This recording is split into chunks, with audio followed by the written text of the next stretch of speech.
Welcome to Some Kind of Fun, Season 2, Episode 8. We've got interviews with Molly Maher, VIAL, clips from Delinda's, Christy Costello, and a special appearance by Husker Du's Greg Norton featuring The Silent Treatment. Welcome to the show, my lovable co-hosts, Paul and Claire.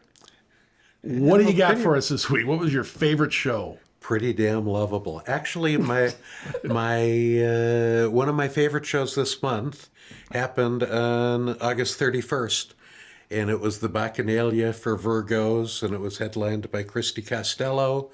Extraterrestrials played. Baby Tyler from Wisconsin, and this band I'd never heard of before called Hot Probs, and they just kicked some major ass, so that was a really fun night. Nice. Claire, how about you? Well, let's see. I'm going to go all the way back to Palm Fest. I saw some really great clips. Vacant had an amazing set. And then a touring band, Daikaju, was there. And I think it's probably the biggest crowd I've ever seen on the patio at Palmer's. Like, it was incredible. Lots of theatrics, but like the crowd was... It was kind of the quintessential, like, what you expect on the patio at Palmer's, like, where the crowd was just, like, rad. Like, it was just a good vibe. I also saw, down in Winona, Radium Girls, who is a lot of fun. They're really fun. And then Baltic Avenue Neighborhood Watch, which is a mouthful. But they're great. They really reminded me of, like they sound like a triple rock band. Okay. Yeah. So those were my favorite sets. How about you, Peter? Well, so this past week I was in Denver, and Facebook told me, hey, Bikini Kill's playing. And I looked and I was like, wait, they're playing tomorrow night, and I have time to go tomorrow night. So I rustled up my coworkers, one of whom is my boss, Prairie, is a Bikini Kill fan. And then my other coworkers, Fuad and Manny and Liesel, were unaware of Bikini Kill, but willing to give it a try. And so we went, and the Mission Ballroom in Denver is a great venue. And P.S., I'm going to plug a local act in a second, but I just wanted to talk about this. So it's like, it kind of looks like the Palace, but the back is a Greek theater. So there's like steps going up where you can like hang out, and then there's like ADA seating on the side, and the acoustics are really great. And I thought it was a really great time. And Bikini Kill did such a good set that, like, my friend Manny, who had never been to a punk show before, got in the pit. And my friend Liesel remembered that they were referenced in 10 Things I Hate About You, and a great time was had by all. Nice. But the local show that I really liked, so I get 2 plugs. If you two want to add, you can go ahead. So Scrunchies. I went and saw Scrunchies at the Turf Club with In Lieu and Mary Jam. And like we've talked about Mary Jam before, always awesome. I don't mean to yada yada Mary Jam, because they're great and we should have them on the show. Mary Jam, if you're out there, we would like to have you on the show.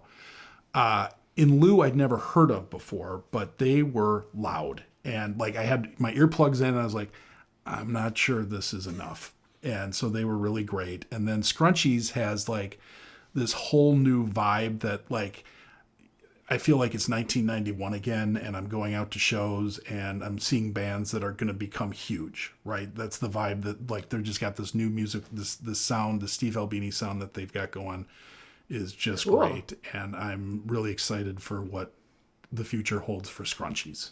Nice. Scrunchies, if you want to be on the show too. In Lieu, any band we talk about, I feel like welcome. I told you about In Lieu. Like, I was like, you're really going to like them. And I think you asked us on the show. Yep. And we gave you the In Lieu and I was endorsement. like, yes, Well, I don't remember everything we talked okay, about. well, I remember when I'm right, because it's not like super frequent. So those shining moments I really hang on to. Yeah. Yep. All right, so In Lieu has the full endorsement of Some Kind of Fun. Okay. Absolutely. Yes, absolutely. It's unanimous. All right. As does Scrunchies, as does Mary Jam. Yeah. So Yes. Up next, we have an interview with Molly Maher, and following that, Hi Tiny Hairs. Faith Boblet. And Zeppo.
Welcome back to Some Kind of Fun, Season 2, Episode 8.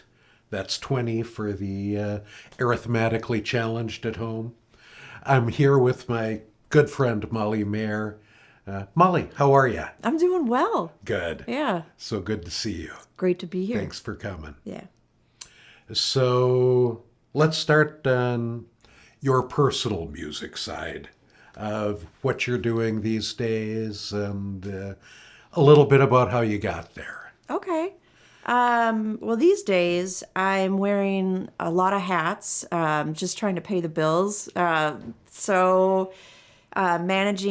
an artist, booking some bands, and then, all winter long we spend so much time booking for our summer and just trying to get in on any of the festivals or anything that you can. So there's just this kind of quiet rush during the winter months, and then the summer happens, and all that work, you are in the middle of it. So you're kind of sprinting through summer, whether it's your own gigs or other gigs. And so now we're coming out of it. And so now it's like the scramble to get your winter booked. Okay.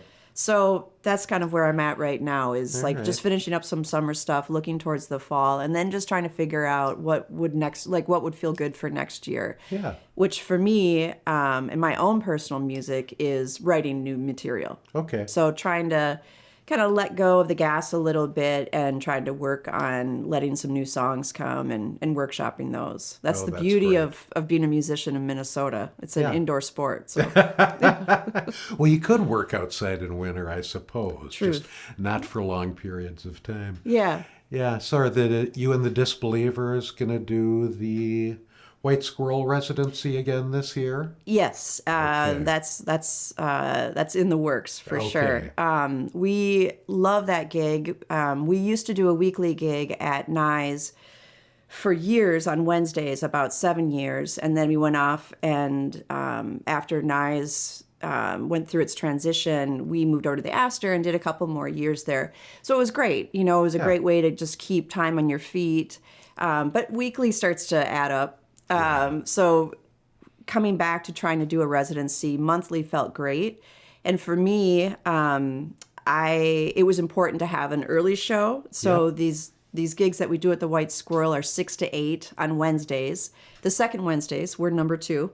And then it also had to have free parking and it had to be close to my house. So the White Squirrel also has a great vibe. So yeah, we'll go back there. And it's kind of an open rehearsal, just a great way to try new stuff and work with some artists and just play together and just see what happens. That's what I personally love about playing with those guys, is our musical conversation that happens, because it's always different.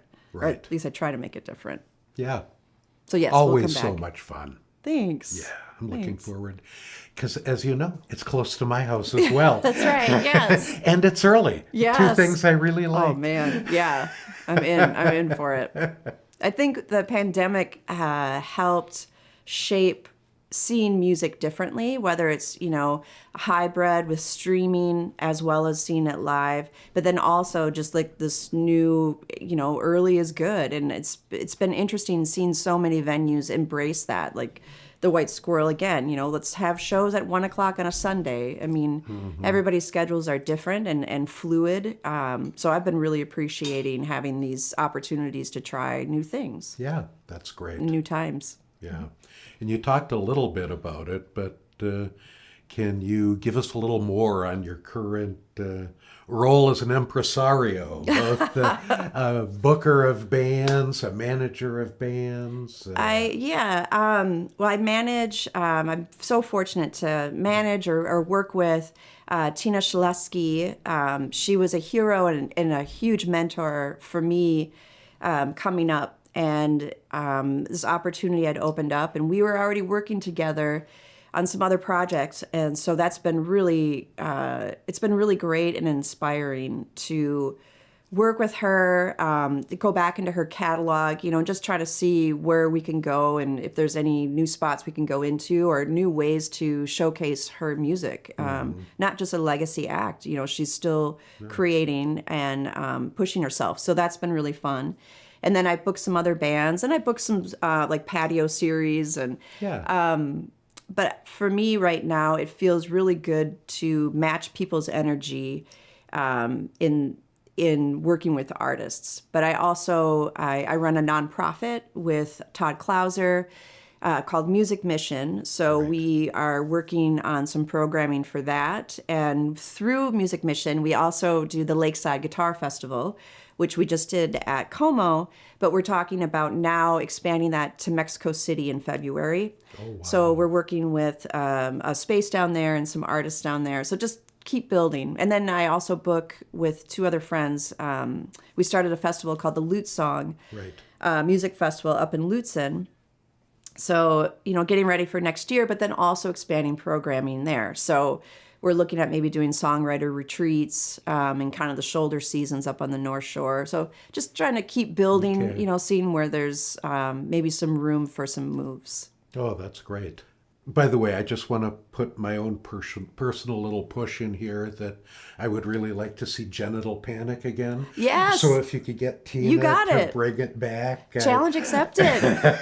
You got it. I just met that drummer. I was with Tina down in Marfa, Texas last year. She was doing the Tres Pecos Festival, and I met Sparky, the drummer from that band. Okay. And wow, what a badass. Yeah. Yeah. But yeah, we'll get them back up here. Yeah.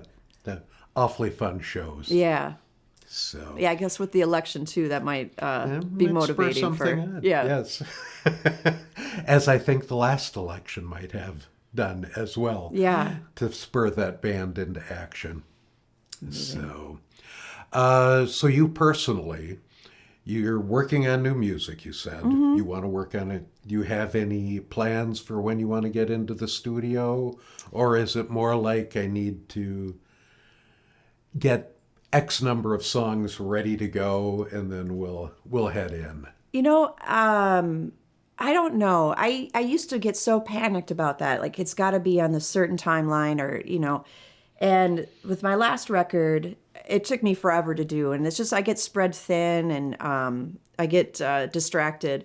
And it's also a lot of needing funds. But the last record, we were almost done with it. And then I went back and listened to it. And I was just like, man, this just doesn't feel representative of where I am now. And I remember talking to JT Bates about it, and I was like, this is just going so slow, and I was very concerned about that. And I said, this is moving at a glacial speed. And he said, dude, glaciers are unstoppable.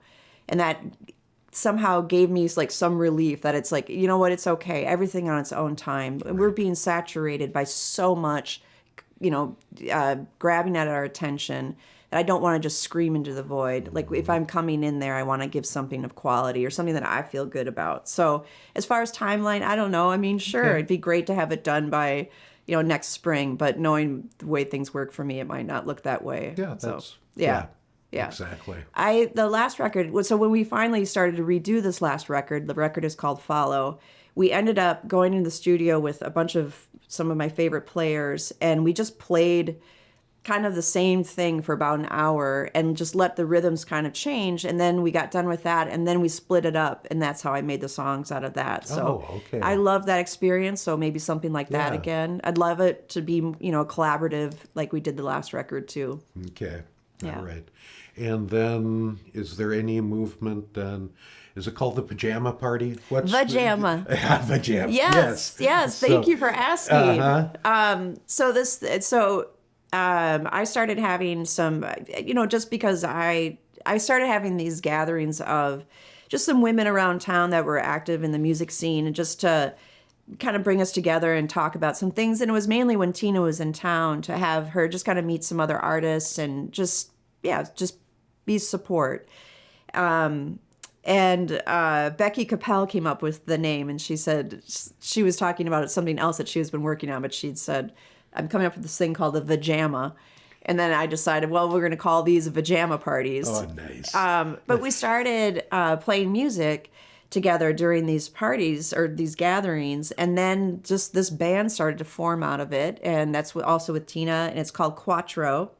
The band is called Quattro in honor of Susie Quattro, Leather Tuscadero. So we're working on that record. We started it about a year ago. We started tracking it, and just with everything, we just had to put that aside, and we're still writing some material. But what's really exciting is that I did reach out to Susie Quattro and asked if she would, fly in some bass tracks, and she said yes. Oh, wow. So yeah, so that's so that's pretty exciting. We're all excited. Yeah. But I have to say, so I went on her website and I was trying to figure out how to contact her. She lives in the UK. She's lived there for quite some time.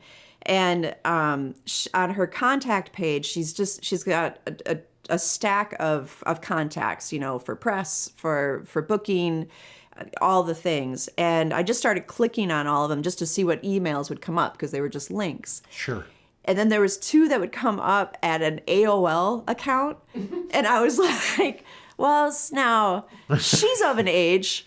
And I was like, that's her email. She's got to be at an AOL. And it was. So she got right back to me. And she's like, I sent her, I said, this is who we are. Here are the tracks that we've started. This is honor of you, and she was like, I will support my sisters in music. Absolutely. Just let me know when and send me the tracks. Oh, So, that is so pretty good. exciting. Yeah. That is so fun. Yeah. So, but yes, we will have our pajama party this year at the Parkway Theater. Okay. We started this last year. It was just a very last minute idea. Tina had an extra night there, and so we decided that we would have a pajama party. We'd bring everybody in, but we would use it as a way to wear pajamas to a gig, and also it was a diaper and menstrual pad donation thing. Oh. And so we got so many huge donations, and I went around to a couple of different women's shelters and then and donated those.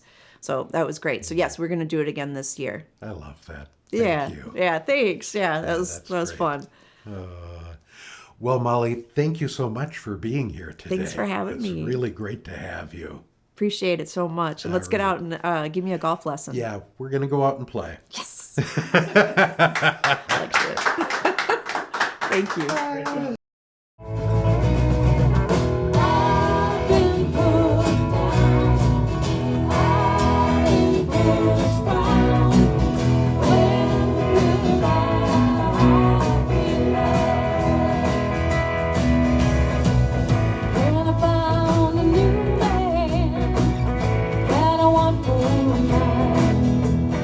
Always breaks my heart in two. Happens every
Welcome back to Some Kind of Fun. It is time for the topic.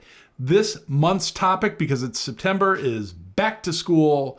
What's a school night? When do you go out for a show on a school night? What's your criteria? Claire, as our resident teacher, what is your criteria for going out on a school night to see rock and or roll? Well, it's got to be a rock and or roll. I think my biggest criteria is time. I mean, I got to get out of bed early.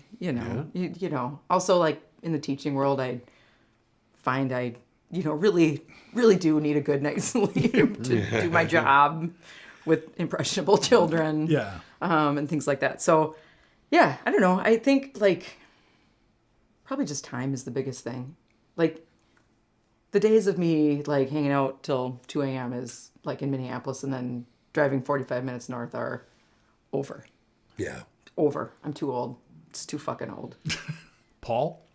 Well, I don't really have the school nights anymore now that I'm retired. But I can tell you what the criteria used to be. All right, let's hear it. And that was the earlier in the week it was, the earlier the show had to be. I couldn't go to a 9 o'clock show on a Monday. That would be right out. That would ruin the whole rest of the week. So, and then it's pretty much, is it one of my favorite bands? Mm-hmm. Is it a touring band? Is it a national act? And so all of those kind of add into the equation. And most of the time I stay at home.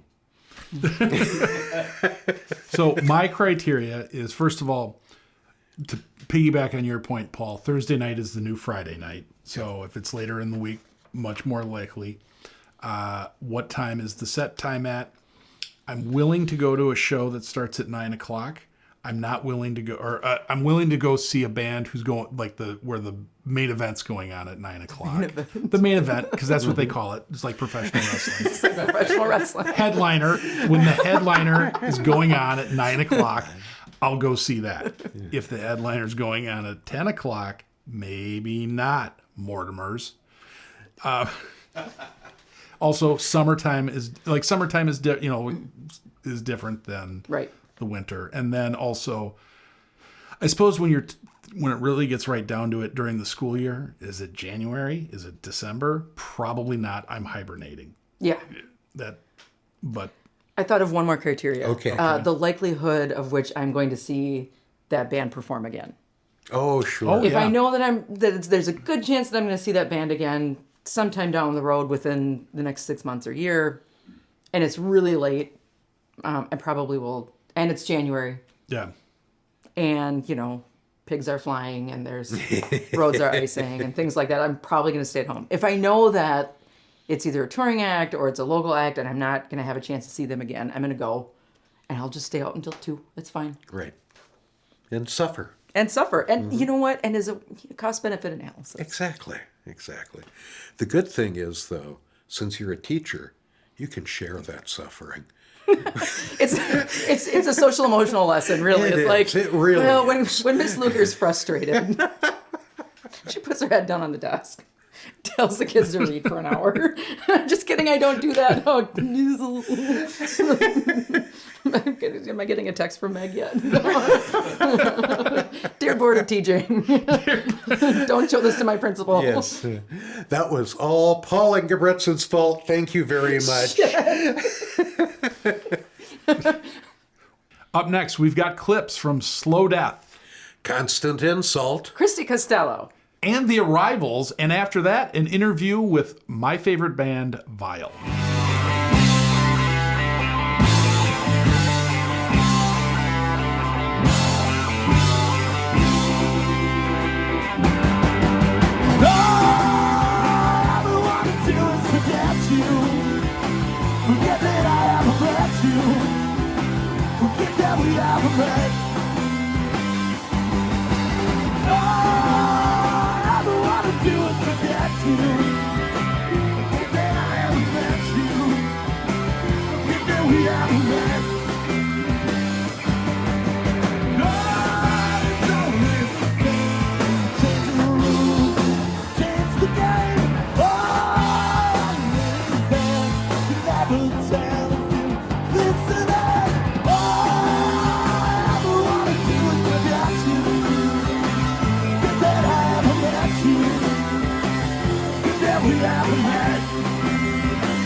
All right. Welcome back to Some Kind of Fun. We have KT and Taylor from VIAL with us, and I'm super stoked. My favorite band right now going today.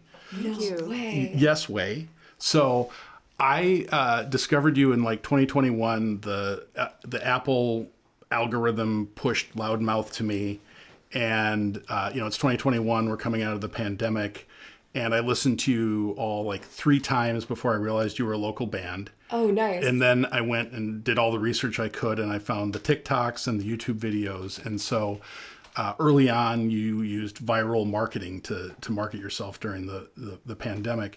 How did that come about, and how does that affect how you reach your audience now? Ooh, extreme boredom, first of Okay. all. Yeah. Massive We had nothing to boredom. do. There were no shows happening. So Yeah. we needed some sort of outlet. Yeah, and we weren't trying to go viral by any means. In fact, it was like kind of uncharted territory when we first started doing it. Now it's kind of like there's a like a formula that you can follow and hashtags that you can try, and you've got a pretty good chance of having some people see it. But we were just kind of putting stuff out and seeing what stuck. How does it affect how we do it? Like, not at all. We don't almost. really use TikTok anymore. Yeah. We kind Yeah. of stopped doing that because it was a lot of work and a lot of emotional labor. Real. Yeah. Yeah. It was kind of just a product of the pandemic of not being able to like connect in person with listeners. But now that we're able to, we find that a lot more emotionally fulfilling. Nice. And then how do you connect with listeners? How are you getting the word out about VIAL? I'd say tour. Yes. Tour is the like at least my favorite way to like connect with fans. Yes. Yeah. And you played punk rock bowling. We did. How was that? That was so much fun. It was Yeah. a It lot was of fun. so hot. Yeah. It was so hot outside. KT's Oh my God. guitar melted. My guitar melted on stage. Yes. What does you mean melted on stage? So the strap doesn't really like work all too well. Like the strap nut like comes out of the guitar, and so I've been duct taping it together for a long time now. And it was so hot, and the sun was like shining directly on us that the glue on the duct tape just Oh, no. melted. And so Taylor comes over in the middle of a song, just like kneels down so I can put my leg in her back and continue playing. It was great. Tour photographer thought it was like a fun bit that we were just like trying. Right. Oh no. I don't like that bit. Let's scrap that bit. No, I love that bit. Yeah, I've always like wanted to go to punk rock bowling, but the heat like scares me. It should. It's hard. It ought It's to. hard. So Burnout came out. You're supporting that now. You just came off the tour on that. What do you think? Where did the growth come from, or what do you think the differences between Loudmouth and Burnout are? Well, I feel like we just kind of honed our craft a little bit more. We went through a lineup change and were able to kind of come together as a 3-piece and like finally made the music that we really wanted to make. Yeah. So I think that's like the biggest difference. Yeah. Yeah, that lineup change for sure. Made the sound of Burnout, made the context and the, I had never played bass on a record before. So it definitely changed the sound in that kind of a way. And you've come out as pro broth. We've pro always soup. Oh. been pro broth, Yeah. pro soup. Yeah. Yes. We'll stand by it. Yeah. Yeah. How does you have 3 songwriters in the band, right? Correct. How do you come up with ideas and work together on songs? Do you each write your own songs and then whoever writes it sings it, or do you work collaboratively? How does that work? Kind of like that. Yeah, typically like somebody will write a song by themselves, bring it to the group. They'll be like the singer.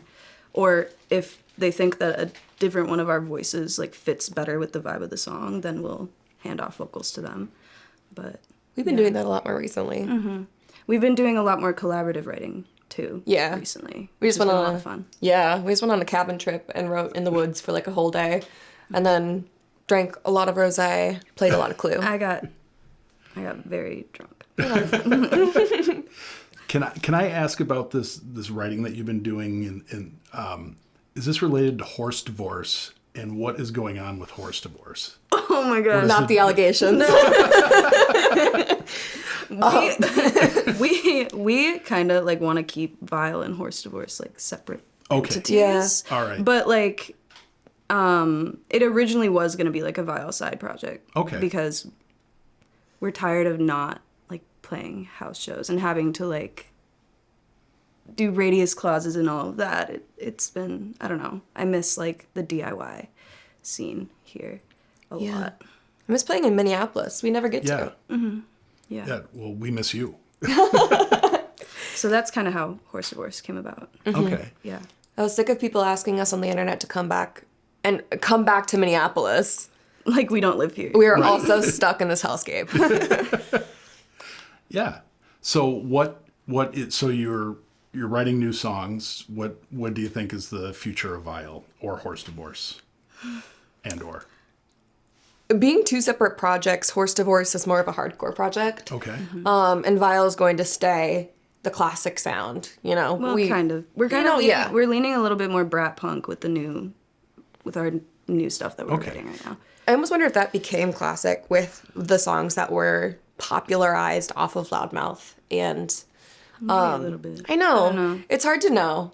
We definitely have been writing an equal like share of like indie, soft, heavy, hard. Yeah. And we were just in like a heavy, hard mood writing this new record. Who are your hardcore influences? For Burnout, it was Turnstile. A lot of Turnstile, a lot of Gel, Buggin', Skull. Scowl. Yeah. Would MS Paint count? No. Look at my playlist here. Local, really love Booyah Omega. Booyah Yeah. Omega. Yep. Yeah, they're Who are we great. going to see tomorrow night? Booyah Omega. And Nah. That's Nah. right. Nah. Yes, Nah. Very good. Babe Haven. Babe Haven, they're like kind of new metal, honestly. A little. Ooh, yeah. They're incredible. They're out of North Carolina. Incredible. I recently got into Zulu. Ooh, big time. Yeah. Big time. And you've been playing at the Fine Line show. You did Just Fine in a ska version. Yeah. Yeah. How'd that come about? So we released that song, and we kept getting comments being like, "This is one trumpet away from being a ska song." And so we kind of leaned into that. We were just about to leave for tour with Jer, who is pretty big in the ska scene, back in December. And right before we left for tour, like a few days, we were like, "Hey, we should make this a ska song together and play it live."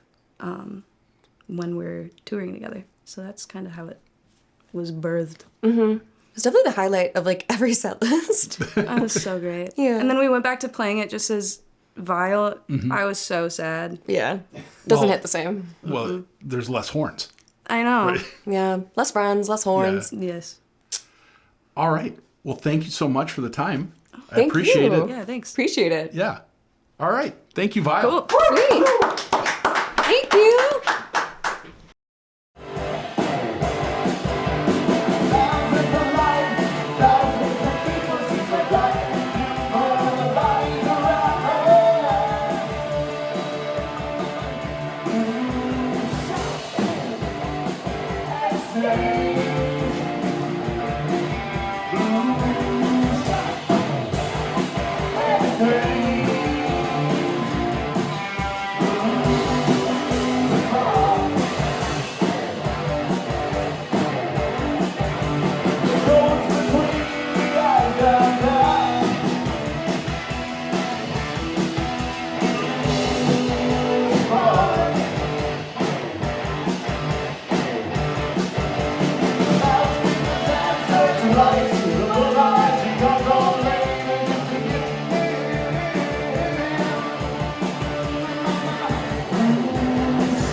Beautiful girl, I'm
Welcome back. It's everybody's favorite segment, upcoming shows. Claire. I got it, Pete. September 27th at the Hook and Ladder, it is the Mission Room Meltdown with the Mighty Mofos, the Fret Rattles, and the Silver Teens. And that is going to be a banger of a loud show. It really is, and I've heard there might be a guest appearance. Someone might do Handsome Dick Manitoba. Really? Because he just got back from Minneapolis, where I wrestled Vern Gagne and Dick the Bruiser, baby. And they're all going under the thunder of Manitoba. Holy shit, that was a great promo. Holy shit! I didn't know you had that in you. Wow. I'm impressed. Well, now we got to go to Pete because that was going to be my show. Oh, man, now I got to do mine over again. Oh, I can't cut a promo like that.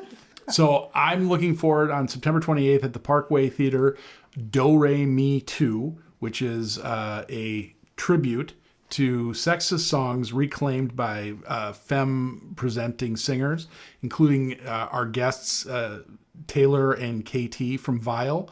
Jenny Case, who's been on the show, and Tricky Mickey, who's been on the show, are all performing at it, plus many other great artists. You should go to that and rock out.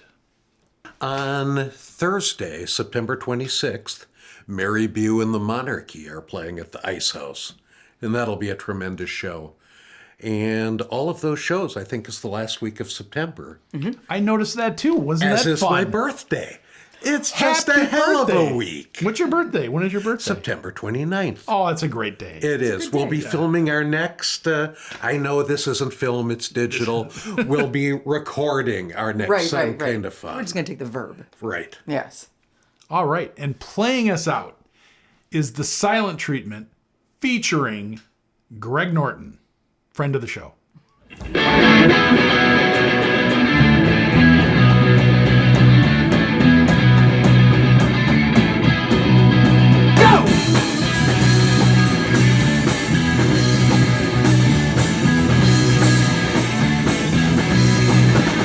Do it all for fun, you know. Jump and shout and scream. Get loaded after the show. It's all a part of us. Don't hate us 'cause we're just kids. God, that wouldn't be fair. People say we're behind the times. Go ahead and see if I care. Do you remember who I am? Do you remember?